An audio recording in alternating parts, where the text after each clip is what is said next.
Do you find yourself dreading the upcoming Thanksgiving holiday because of certain family dynamics that are driving you crazy?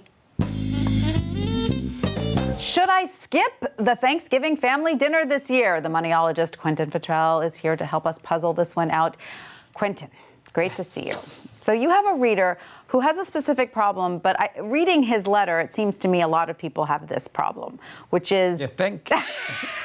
which is that the Thanksgiving family dinner is become almost too much for him. Yeah, like he's the guy who does everything. He's got aged parents. Yeah. The people show up and they think it all happens by magic. He gets does the turkey. He prepares the food. Costs money. Costs money. He travels all the way. He doesn't say from where, but to Florida. Right. And then on top of that, though, I'm mentioning all of these things because I think people can relate to maybe one or more of these elements.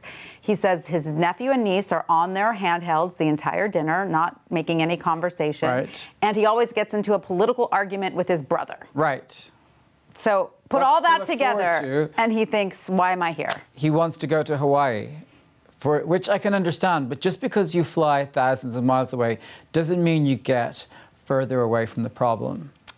You could actually be sitting in Hawaii, feeling alone on Thanksgiving, wondering, I've just made the problem worse by picking up my turkey and walking away. So your advice is he should go, but you have some specific advice for each of these particular problems. That's what I'm here for. Let's start with the handheld problem. So he needs to, first of all, like greet everybody with a big hug and not start in the wrong foot, because you have to be able to put your point across in a way that is in the spirit of the occasion. It's friendly, not hostile. Yeah, you want to be friendly and hostile, and you don't want to be nursing quiet resentments. You want to give voice to your concerns. So you want to hug everybody, welcome them, and then say, we have a rule, no devices at the table. And you need to get the support. You need to say it quietly to the other adults so you have them on your side before you put down this rule. And that includes, because then people want to take photographs of the turkey on the table, and that's a slippery slope. Once you've taken it out to take a picture. Once you take it out, because surveys show that people are unhappy with people texting at the dinner table, but they don't mind people taking photographs with their phones.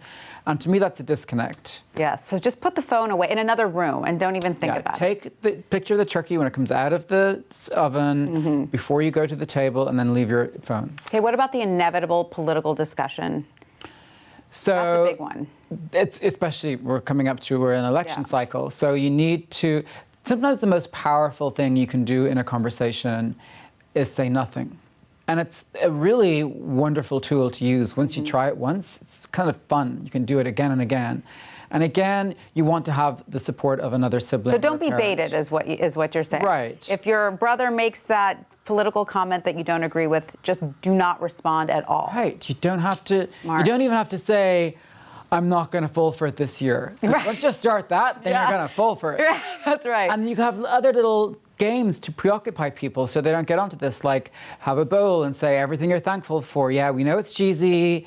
Write them down, write them in block letters so you don't know, put them all into a bowl, and create games for people to do at the dinner table. Now, in terms of the expense of it, the turkey and the rest of it, you say he should not be afraid to delegate. Right, delegation is really important.